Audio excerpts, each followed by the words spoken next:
Hello, friends. Welcome back to World of Books, where we dive into beautiful stories. Chapter 3 Josh 15 minute और dozens of questions के बाद cops ने finally हमें जाने दिया। बिनी को कस्टडी में ले लिया गया था और जूल्स और मैं चुपचाप अगले स्ट्रीट पर मेट्रो स्टेशन की तरफ चल रहे थे। ज्यादा लोग तो विक्टिम होने के बाद फ्रीक आउट कर जाते, लेकिन जूल्स ऐसे बिहेव कर रही थी जैसे बस ग्रोसरी शॉपिंग करके आई हो। मैं इतना चिल नहीं था। ना सिर्फ 1 घंटा पुलिस के साथ बर्बाद किया था, बल्कि गेम का रेस्ट पार्ट भी मिस कर दिया था। मुझे बताओ, हर बार जब मैं किसी मुसीबत में पड़ता हूं, तुम क्यों इन्वॉल्व होती हो? मैंने दांतों के बीच से बोला जब मेट्रो नजर आई।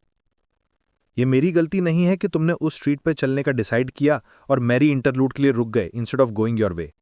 जूल्स ने जवाब दिया। मेरे पास अब कंट्रोल में था। मैंने स्नॉट किया। मेरे शू स्टेप्स पे जोर से बज रहे थे।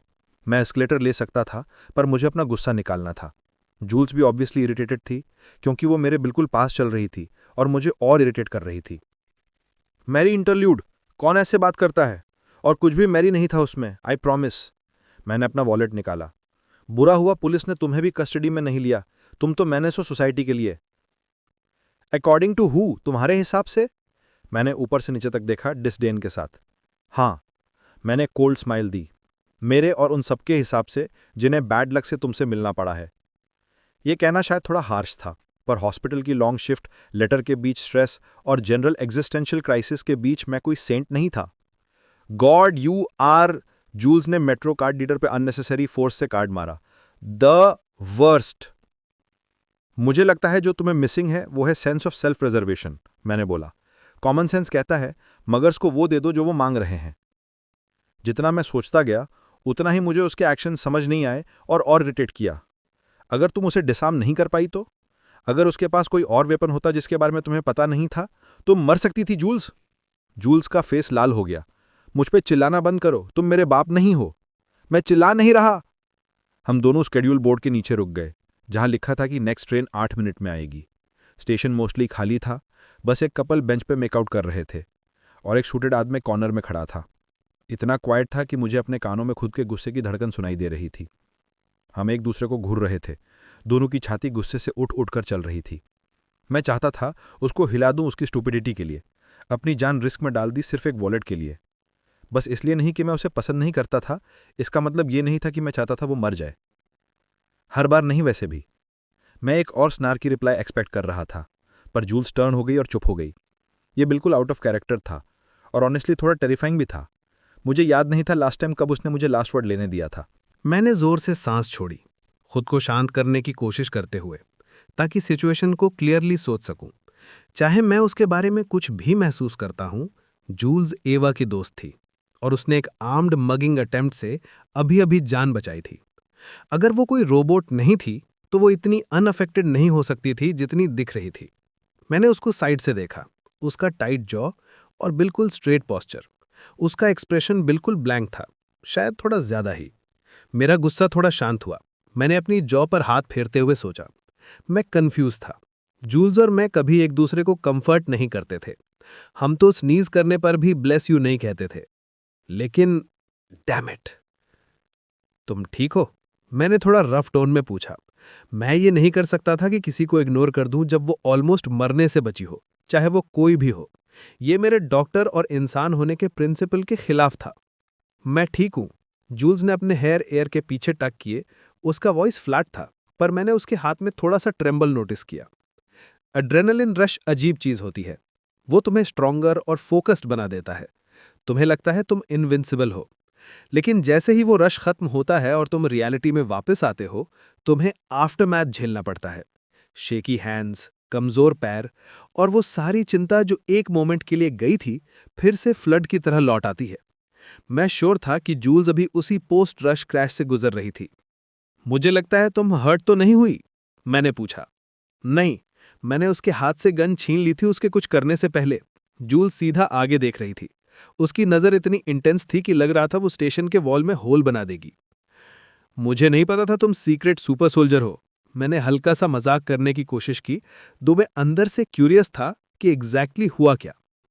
हम दोनों ने पुलिस से अलग अलग बात की थी, तो मैंने नहीं सुना कि उसने बीनी को कैसे डिसार्म किया। सुपर सोल्जर होने की जरूरत नहीं होती किसी को डिसआर्म करने के लिए। उसने नोज रिंकल की। फाइनली एक साइन ऑफ नॉर्मलसी। मैंने बचपन में सेल्फ डिफेंस क्लासेस ली थी। वहां सिखाया गया था कैसे एक मगर से डील करें। मैंने कभी सोचा नहीं था वो ऐसी क्लासेस लेती होगी। ट्रेन स्टेशन पर आ गई थी और हम दोनों शोल्डर टू शोल्डर खड़े हो गए जब तक डोर्स हेजलबर्ग स्टेशन पर खुले।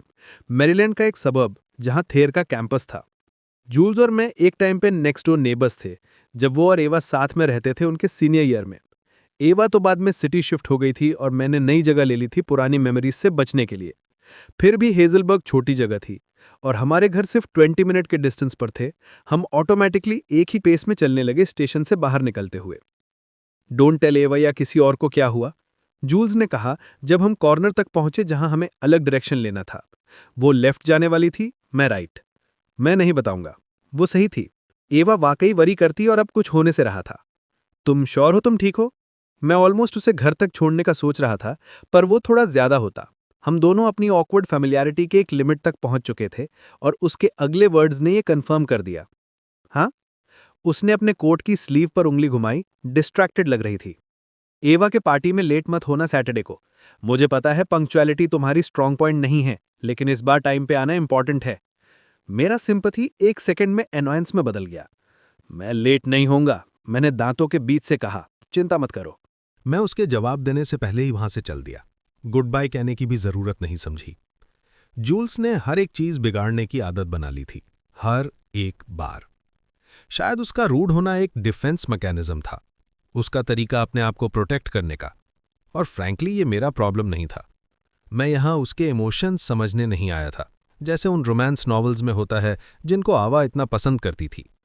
अगर जूल्स को अनोइंग बनना ही था तो मुझे पूरा हक था अपनी पीस बचाने का, उसकी प्रेजेंस से दूर रह के।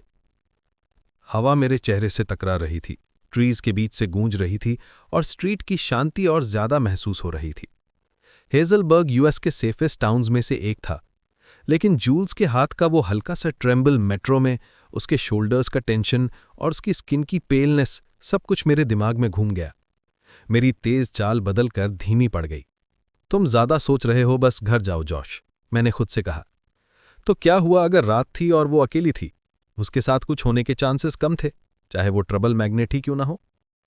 मैंने आंखें बंद कर लीं, डिसबिलीफ के साथ कि मैं जो करने जा रहा हूं उसके बारे में सोच भी कैसे रहा हूं। God mother fucking damn it, मैंने दांतों के बीच से कहा। फिर अपना रास्ता मोड़कर उसी डायरेक्शन में चल दिया जहां जूल्स गई थी। हर कदम के साथ मेरा गुस्सा बढ़ता जा रहा था, अपनी कॉन्शियंस पर जो बार बार गिल्ट कराता था, जूल्स पर जो सिर्फ एग्जिस्ट करने के लिए इरिटेट करती थी, आवा पर उसकी दोस्त होने के लिए, और थेयर के हाउसिंग कोऑर्डिनेटर पर जिन्होंने उन दोनों को एक ही रूम में रखा और मेरी लाइफ और कॉम्प्लिकेटेड कर दी। किस्मत को शायद मजाक पसंद था और उसने कभी मुझसे इतना बड़ा मजाक नहीं किया जितना उस दिन जब उसने मेरी लाइफ में एक रेड हिट को इंट्रोड्यूस कराया। जूल्स तक पहुंचने में मुझे ज्यादा देर नहीं लगी। मैं उसके पीछे इतनी दूर रहा कि वो मुझे नोटिस न करे, पर इतना पास कि मैं उसे देख सकूं। उसके ब्राइट हेयर और कोट के कलर्स ने उसे डार्क में भी दिखने लायक बना दिया था। मैं थोड़ा क्रीप जैसा फील कर रहा था, लेकिन अगर वो मुझे देख लेती तो फिर एक और आर्ग्यूमेंट होता और मैं ऑलरेडी थक चुका था। खुशकिस्मती से हम उसके घर तक लेस देन 10 मिनट्स में पहुंच गए और मैं रिलैक्स हुआ जब मैंने देखा कि लाइट्स जल रही थी और कर्टन्स के पीछे मूवमेंट थी। स्टेला यानी कि एवा की एक और कॉलेज फ्रेंड और जूल्स की रूममेट शायद ऑलरेडी घर पर थी। जूल्स पॉर्च पर चढ़ी, अपने बैग में हाथ डाला और रुक गई। मैं तुरंत टेंस हो गया और ऑपोजिट साइडवॉक के एक ट्री के पीछे छुप गया जस्ट इन केस वो मुड़कर देख ले। लेकिन उसने नहीं देखा, वो बस खड़ी रही बिल्कुल फ्रोजन, एक पूरा मिनट तक। मैं ऑलमोस्ट स्ट्रीट क्रॉस करने वाला था सोचकर कि शायद वो शॉक में है या कुछ और, तब उसने फाइनली मूव किया। उसने बैग से कीज निकाली, डोर अनलॉक किया और अंदर चली गई।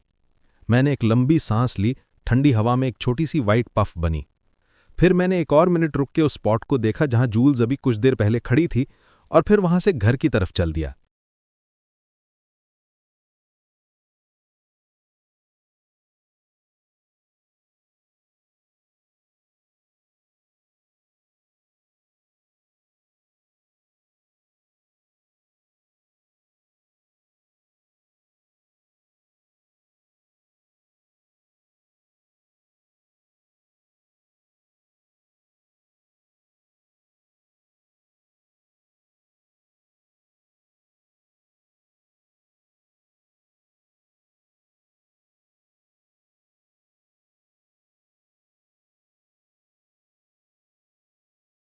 तेरा डेट कैसा था? स्टेला ने अपने फोन से नजर उठाई जब मैं लिविंग रूम में घुसी। वो आया ही नहीं। मैंने अपना कोट उतार के फ्रंट डोर के पास ब्रास ट्री पे लटका दिया। 2 बार ट्राई करनी पड़ी, हाथ इतना कांप रहा था। ठंड है, सिर्फ ठंड। वो अटेम्प्टेड मगिंग नहीं, या वो एक पल का पैरालिसिस जो पोर्च पे हुआ जब मैं... बस, सोचना बंद कर जूल्स। स्टेला की आंखें बड़ी हो गईं। नो वे, क्या जर्क है वो। मैं हंस दी। स्टेला बहुत कम कर्स करती थी, इसलिए जब करती थी तो मजा आ जाता था। ठीक है, बच गई मैं। वैसे भी तूने उसका डेटिंग ऐप पिक्चर देखा था? वो मछली जैसा था। मुझे नहीं पता मैं क्या सोच रही थी। मैंने अपने ग्लव्स उतारे और शूज निकाले, स्टेला की आंखों से बचती हुई, सांस लेने की कोशिश करते हुए। मुझे मगर को डिसार्म करने में ज्यादा वक्त नहीं लगा था, लेकिन हेल्पलेस होने का वो एहसास इवन कुछ सेकंड्स के लिए भी पुरानी यादें जगा गया जिनके बारे में सोचना बेहतर नहीं था। लकड़ी मेरी पीठ में घुस रही थी, किसी की खट्टी सांस मेरी गर्दन पे, हाथ... जूल्स! मैं इतनी डर गई कि कोट ट्री से टकरा गई। मैं पूरी शांति बना के रखी हुई थी उस अटेम्प्टेड मगिंग के बाद, लेकिन अब जब मैं घर पहुंच गई थी तब जाके मेरा बॉडी समझ पा रहा था क्या हुआ था, और वो कुछ अच्छा नहीं था। दिल धक धक कर रहा था, पेट में नौजिया का तूफान था। स्टेला के साथ होने से ही मैं खड़ी थी। उसने भवें चढ़ाई। तू ठीक है? तू पिछले 5 मिनट से स्पेस में घूर रही है, मैंने तुझे 2 बार बुलाया। हाँ, बस सोच रही थी टॉर्च से बदला कैसे लूं। मैं टॉर्च पे और एनर्जी वेस्ट नहीं करने वाली थी, पर स्टेला को ये नहीं पता था। उसने सिर थोड़ा टिल्ट किया, उसकी कैट जैसी ग्रीन आईज नैरो हो गई। फैशन ब्लॉगर और इन्फ्लुएंसर होने के बावजूद वो फोन से चिपकी रहती थी 90% टाइम, पर उसकी ऑब्जर्वेशन पावर लोगों के सोच से ज्यादा थी। तू उस लड़के पे और एनर्जी वेस्ट नहीं करेगी, उसने बोला। ठीक बोला था उसने। वो बहुत ऑब्जर्वेंट थी, कभी कभी थोड़ा क्रीपी भी। शायद उन ग्रॉस वीट ग्रास स्मूदीज ने उसे सुपर पावर्स दे दिए थे। सीरियसली मैं ठीक हूँ, मैंने और भी ब्राइट स्माइल दी। मैं अपने फ्रेंड से तभी एडवाइस लेती थी जब वो कुछ कर सकते थे, वरना सिर्फ टेंशन ही बढ़ जाता था। बस मैं एक मूवी देखना चाहती हूँ, आइसक्रीम खाना चाहती हूँ और टॉड द टोड को भूलना चाहती हूँ। स्टेला की आंखों में थोड़ा डाउट था, पर उसने और कुछ नहीं बोला। हमारे पास 1 पिंट सॉल्टेड कैरेमल आइसक्रीम बची है। लीगली ब्लॉन्ड रीवॉच करें जब तक फिनिश हो। ऑलवेज। मुझे कभी बोर नहीं होता देख के कैसे एल वुड्स सबको हिला देती है। मैं पहले शावर ले लेती हूँ, तू जो करना चाहे कर ले। अपने डीएम्स देख रही हूँ, उसने साय किया। पता है, शायद कभी सब कंप्लीट भी ना कर पाऊँ। तुझे सबको रिप्लाई करने की जरूरत नहीं है, तू जानती है ना। स्टेला के पास हजारों नहीं, लाखों फॉलोअर्स थे, और मैं सोच भी नहीं सकती थी उसके इनबॉक्स में रोज कितने मैसेजेस आते होंगे। मुझे करना है, जब तक वो क्रीपी ना हो। उसने हाथ हवा में हिलाया। तू अपना काम कर, मैं यहीं हूं। जब स्टेला वापस अपने फोन पे बिजी हो गई, मैं हमारे शेयर्ड बाथरूम में चली गई और शावर ऑन कर दिया। मेरा स्माइल धीरे धीरे फेड हो गया। मैंने वेट किया जब तक हवा स्टीम से भर नहीं गई, फिर टब में घुस गई और अपना फॉरहेड ठंडे स्लिक वॉल के अगेंस्ट रख दिया। पानी की आवाज़ के साथ लग रहा था जैसे मेरी सारी अनवांटेड यादें धुल रही हों। मेरा हाई स्कूल का लास्ट ईयर, एलिस्टर, मैक्स और एडेलाइन। बस खुद को संभाल जूल्स, मैंने खुद से जोर से कहा। मैं अब वो छोटी सी बेचारी लड़की नहीं थी जो ओहायो में फंसी हुई थी। अब मैं एक नई स्टेट में थी, जहां मुझे सब मिलने वाला था जिसका मैं सपना देखती थी। पैसे, आज़ादी, सुरक्षा, और मैं किसी को भी ये सब छीनने नहीं दूंगी। तो ये थी आज की कहानी दोस्तों। कैसी लगी आपको कमेंट में ज़रूर बताएं और नेक्स्ट पार्ट के लिए सब्सक्राइब करें। Thank you.